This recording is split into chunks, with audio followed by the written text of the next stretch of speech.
Hello and welcome. So many new faces here.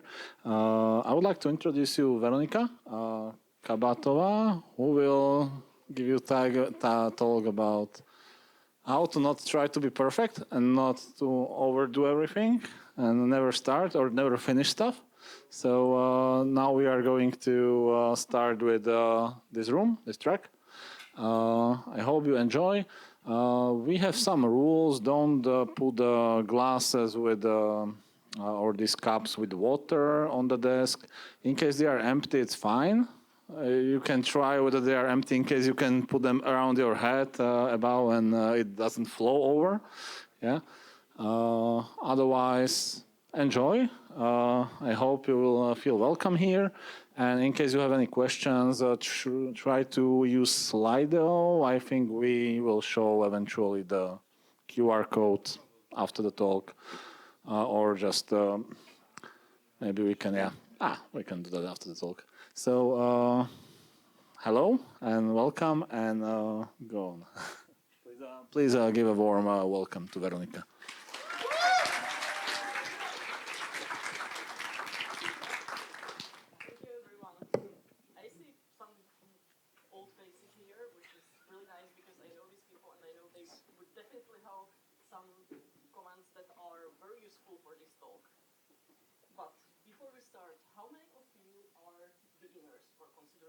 Juniors are just learning IT, starting out.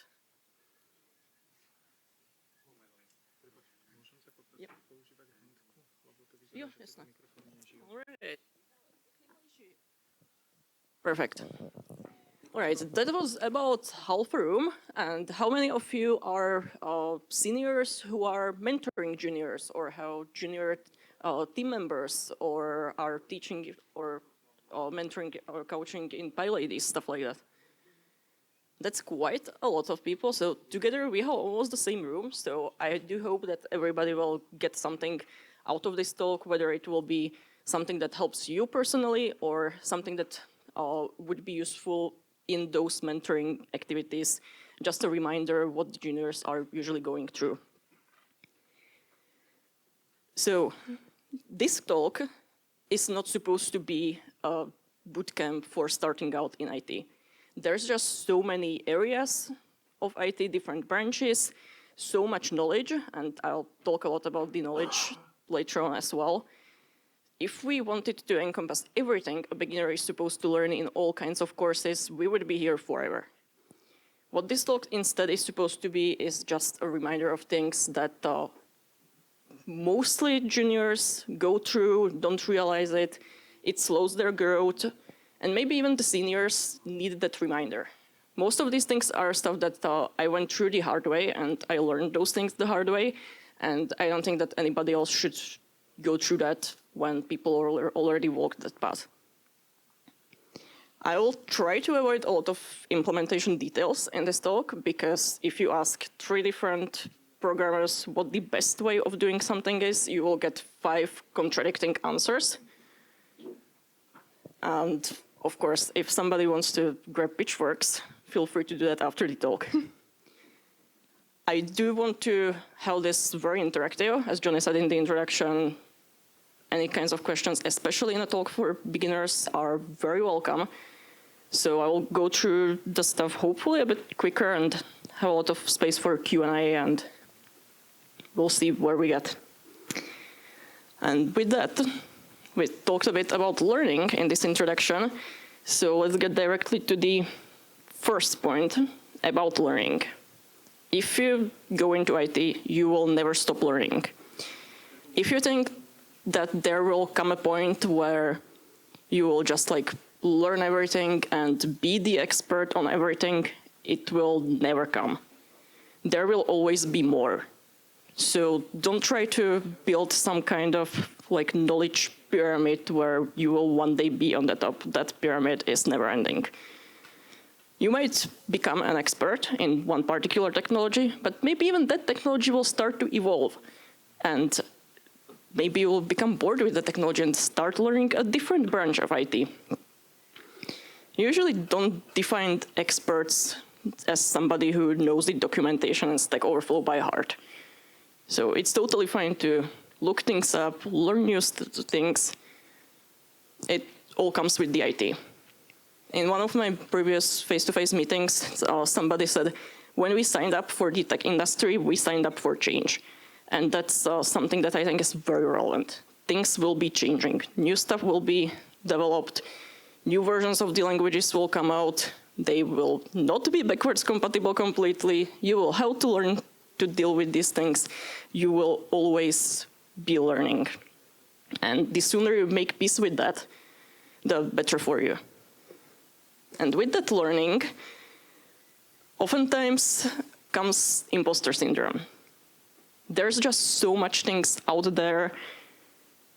You will feel like you don't know anything and you don't belong in there. You don't deserve your job because there are just people who know more. And it's a hard thing to struggle with, especially in an area like IT when there's just so many things. And imposter syndrome is something that seniors fight as well. When you are a beginner, you might think like, yeah, I'm just starting out, I learned those things, it's fine. But as a senior, it's even harder to fight it because you feel like you should know those things already. And that's not true. Whether you're a beginner or senior, as I said, you'll always be learning and looking things up, and that's fine. We're human. We forget things. Our knowledge might get so deep in one particular area that we'll forget the large picture of stuff. It happens. It's totally fine. How many of you have already struggled with imposter syndrome or just like feeling like you don't deserve the job you have? That's about, I don't know, third half of the room. And how many of those of you have managed to overcome it? Yeah, a couple of small hands. Yeah, if you have any tips, of course, you can share them at the end of the talk during the Q&A. But I'll also share some of those things that work, hopefully. A lot of the imposter syndrome is about gaining confidence and being confident in your abilities and skills. But that's oftentimes easier said than done. So, well, I mentioned some tips for that. And one of those is that when you make a mistake and somebody calls them out, it's nothing against you personally. If you have users or coworkers that find a bug in your code or somebody submits a bug report, they are doing this because they want the project to succeed. They want the project to be good. And that's hopefully your same goal. And you're all pulling for the same rope from the same side, and it's not an attack on you. And if this and the learning stuff doesn't help you to get through some of the imposter syndrome, just take a look at the history of the bug reports and the code, and you will see a lot of bugs submitted against seniors' code as well. Everybody is making mistakes all the time. As long as you work on correcting them, you're doing good.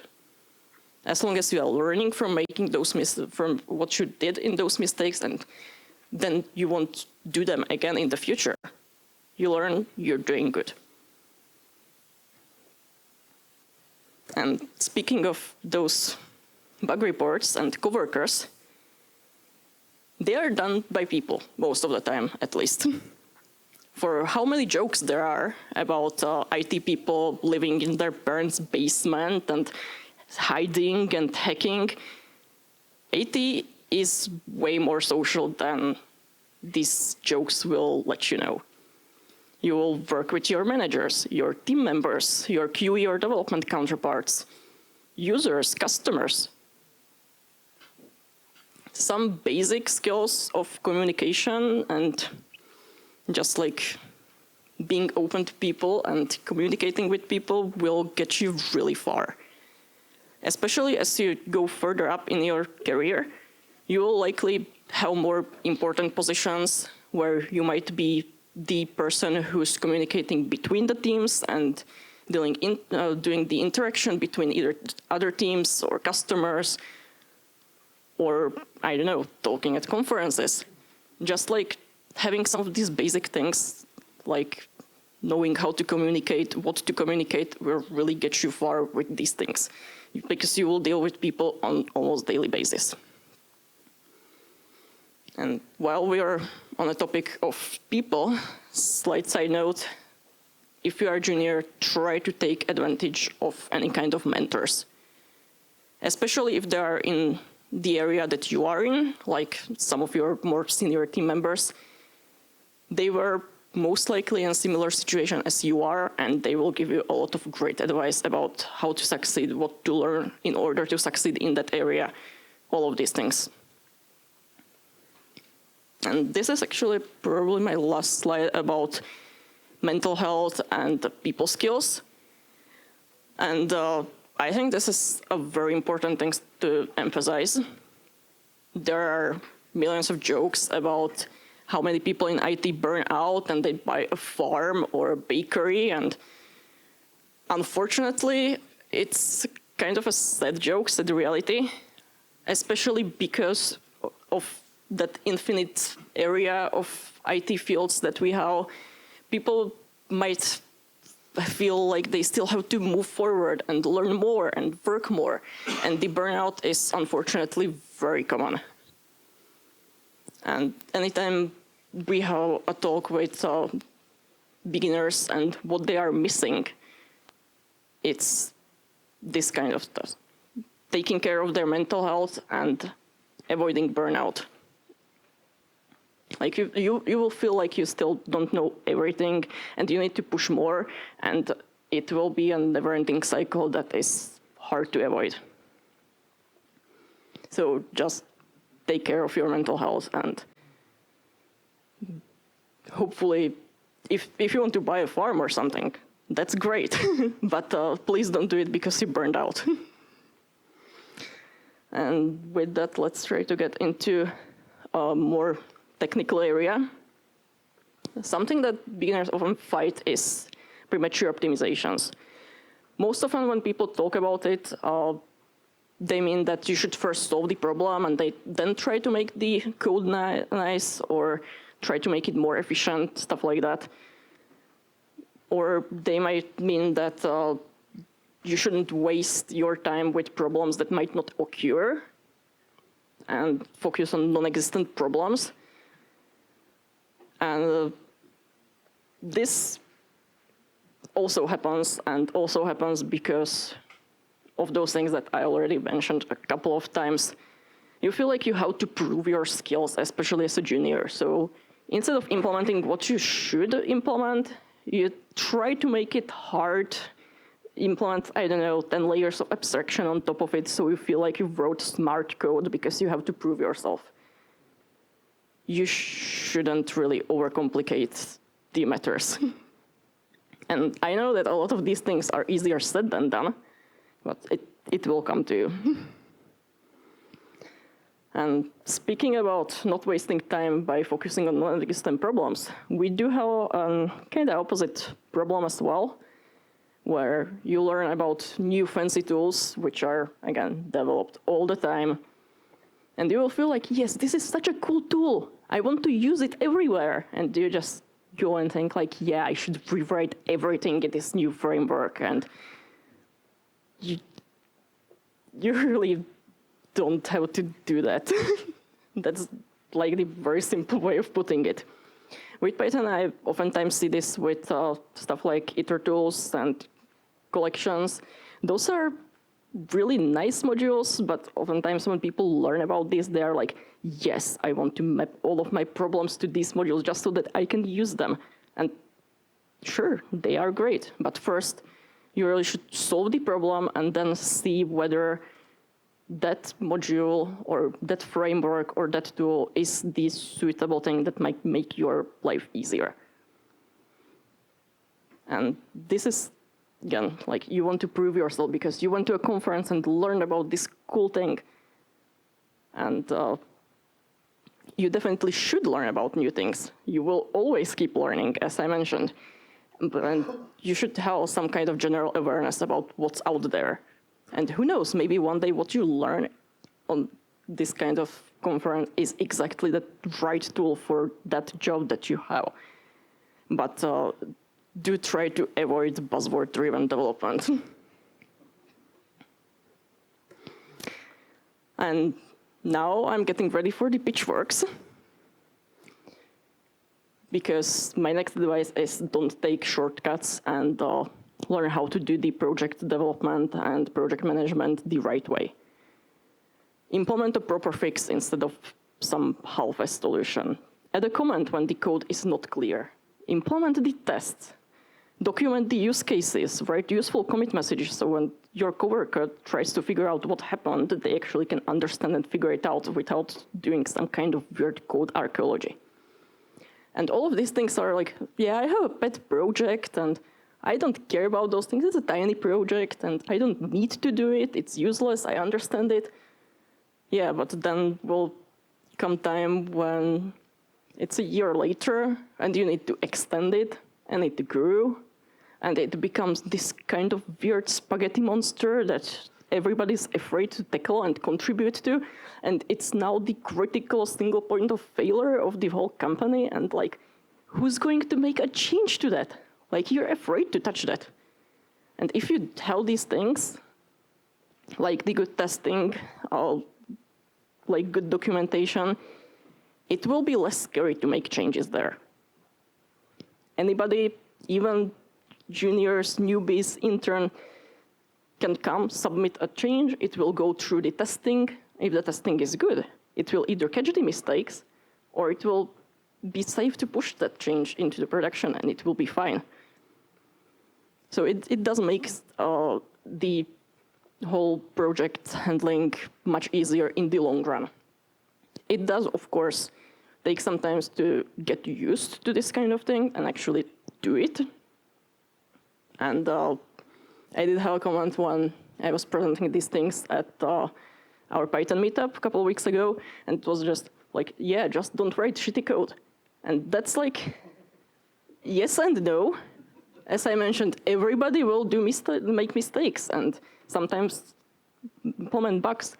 But as long as you do what you can to prevent those situations, it's good. It will get fixed. And these things will make those things easier. And it doesn't have to waste your time every time you start a new project. For example, there are various tools that will do some kind of initial project structure setup for you. Or if you have, for example, a shared team library, what we did in one of my previous teams was that we created a setup function that initialized logging, initialized monitoring for Prometheus and Grafana, initialized Sentry. And you write this kind of code once, and then just import and call it every time. So it's, 30 seconds? That's not a lot of time to waste. And again, it will make it much easier to integrate these kinds of things that will notify you when things go wrong or help you figure out why bugs occurred.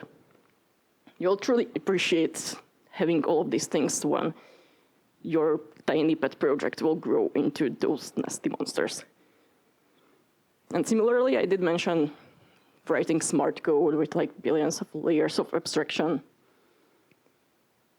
It's very likely that you are the one who will have to dig into that code and write new features.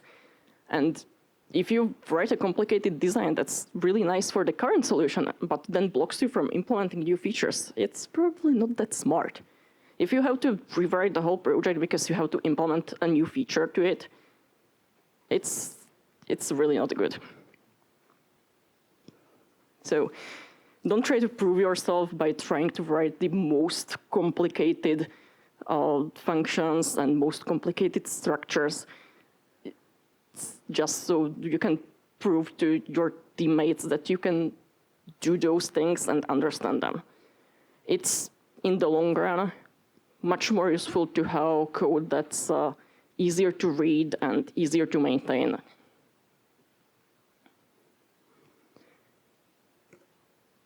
And we're getting into more Flameware area. It depends is an answer that you will have to really get used to. We talked about like what are the right tools for the right job, and maybe this buzzword will actually be the right tool for me for something. What the right tool for the right job is truly depends on a lot of stuff. You might have a very similar problem as somebody else did, but the solution they used would be totally unusable for you because you have different requirements. It might be that they only need to support Python 3.10 plus, and you still have to support Python 2.7. So you can't use that fancy new library that's Python 3 only. That's just one example, but there will never be a cookie cutter answer for all problems. What the right tools are will really depend on what kind of problem you have and all the kinds of requirements you might have. I mentioned the versions.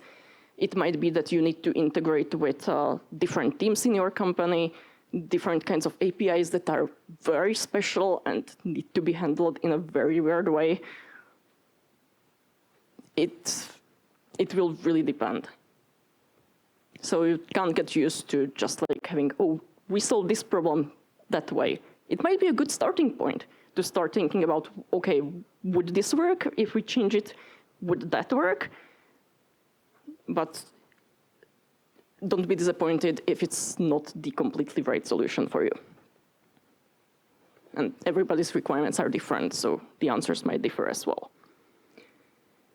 But luckily, there are some good reminders for all of these like basic programming things, and this is just a part of the screenshot of the import this beautiful Zen of Python thingy, because it didn't fit in a readable way. But this is something that, like I mentioned all the things, but they are easy to forget. Whether you're junior or senior, they're just like, yeah, this makes sense, it's obvious, but then you forget about it. So this is a reminder that I know you can print about your monitor or something, or just take a look at it when you feel confused about things. It has a lot of good advice, which like it was obviously written for Python, but it's something that's, in my opinion, very transferable to whatever language or framework you end up with. I would definitely call out stuff like the second from last sentence about the errors that should never be silenced. Again, we know all the jokes like, yeah, it compiles, it's just ignore the errors that are in here or all the warnings, just ignore that. Yeah, don't. Please don't.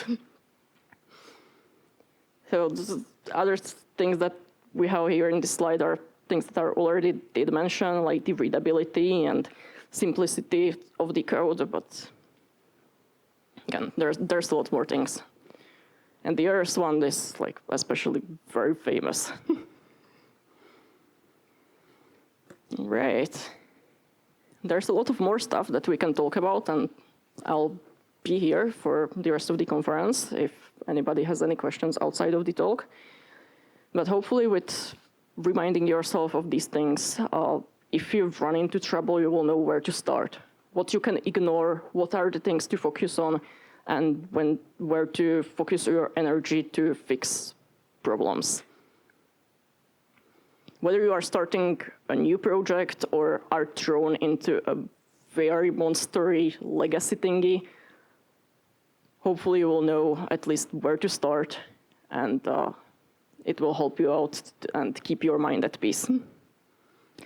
And with that, thank you for your attention.